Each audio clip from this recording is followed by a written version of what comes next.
I've noticed some really good benefits with the current protocol that I'm on, so I wanted to share it. I'm going to share it in detail, just so you know what I'm doing. What I found by doing this is that I've had massive decreases in lots of different things. So, issues with my skin, severe depression that I was getting, anxiety. I had C. diff, which it fixed naturally, or is in the process of fixing it. It's not fully gone yet. Migraines, insomnia, just stuff like that. This protocol for me has been life saving for whatever reason. It seemed to work. For whatever reason, I'm just much better without carbohydrates in a ketogenic state. Whenever I test myself on this protocol, this diet, I tend to maybe say like 80% of the times I'll be in deep ketosis where the urine strips are a dark purple color. Occasionally, sometimes I eat a lower carbohydrate, sorry, a lower fat meal if I have chicken, or if I have, yeah, sometimes just beef, it'll be a little less, but it's always in ketosis, always burning ketones. So I essentially fast 18 hours a day. Means that I have a 6 hour eating window. I try to sometimes eat within 4 hours. I just find that the earlier in the day that I finish all my food, the better I sleep. This fixed my insomnia doing this.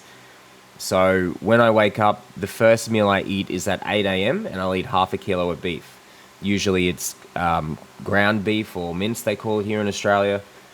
High fat. I don't eat the low fat nonsense. Just because it's cheaper. If I wanted to spend the money, I would get Wagyu steaks, or I would get, ribeyes or whatever. But it's fine for me. I eat that. Then, then within say 2.5 hours or so, I have my second meal, and that will be again another half kilo of steak, or it will be maybe a half kilo of chicken with maybe added coconut oil, something like that, because chicken's quite low fat. And I'll have one avocado with the steak and the chicken, or the chicken, a whole avocado.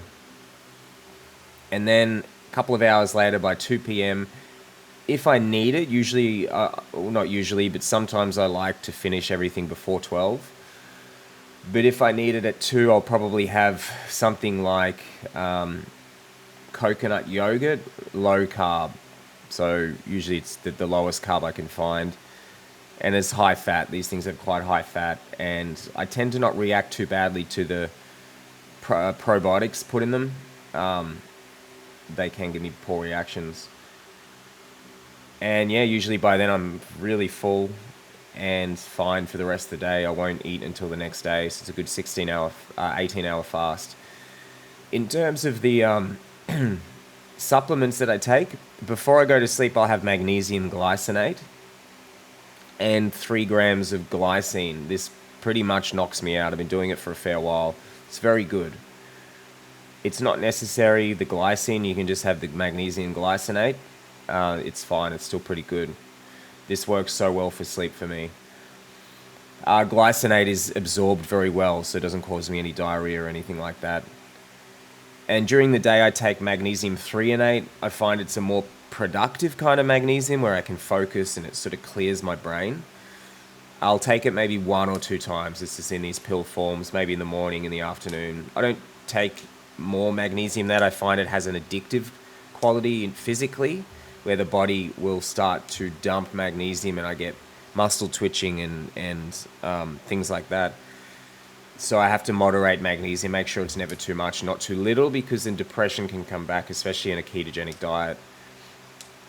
In terms of hydration, I'm pretty clear on this. So as soon as I wake up, about 600 milliliters of water.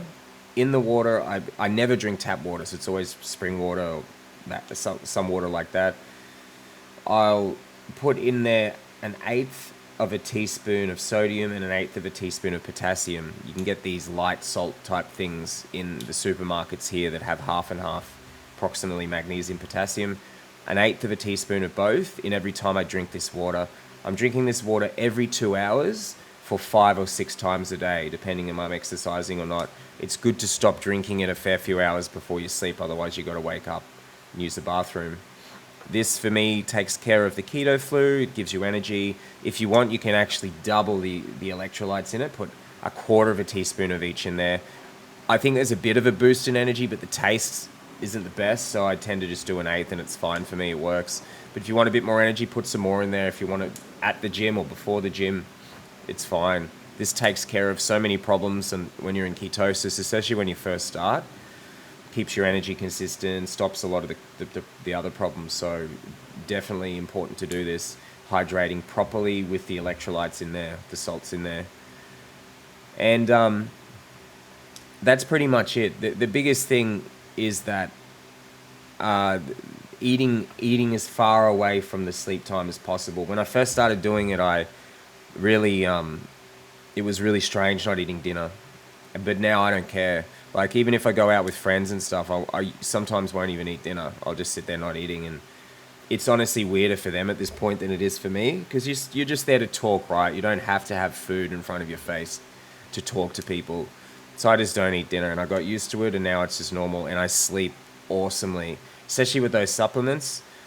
I can sleep like a baby sometimes. It's really good. It's never perfect because I have I've got histamine reactions and stuff. But yeah, pretty much this ketogenic diet I'm going to try to stay on for as long as possible, years if I have to try to start healing some of the things that have been an issue my whole life. I don't really have a choice at this point. If I eat carbs, the severe depression comes back, anxiety, I get panic attacks, the problems with the sleep, I get migraines, I get all these things if I just eat any carbs. So keeping the carbs minimal is fine for me. Even if I eat little bits of carbs, I do tend to get headaches, and I can feel things coming back a bit of fogginess, but I can handle it. Also, this protocol, I added some supplements to it. It was the first probiotic that they isolated from human feces was in the 1980s, and it was called Lactobacillus rhamnosus LGG, or GG. It's called Lactobacillus rhamnosus GG, or LGG. And I have these tablets of it. It's quite strong. It's like 30 something billion, and they have a special coating on them that allows them to get deeper into the stomach. But I take these twice a day, and it started to fix the C. diff that I had. I had C. diff for months and tried the normal medical system, but of course they're drug dealing morons that caused it. I shouldn't have went back to them to try to fix it. But this worked for me. There were some studies that said it would. What I noticed when I started to take this is I have less diarrhea. Going to the toilet's much more pleasant. My skin is better. There's a lot of benefits to this, and I tend to react very badly to a lot of probiotics. This one isn't perfect. I do tend to get a bit of fogginess when I take it, but I'm just taking it for now to see if I can fix the C. diff. But as soon as it's kind of fixed, I'm going to try doing it without it, because I can tell that I'm a little more foggy than usual when I'm taking it. But try that if you have a lot of gut issues. This, for some reason, this very basic, the oldest probiotic that they found works fine for me. So yeah, I hope you got something out of that, guys. Thanks a lot. Cheers.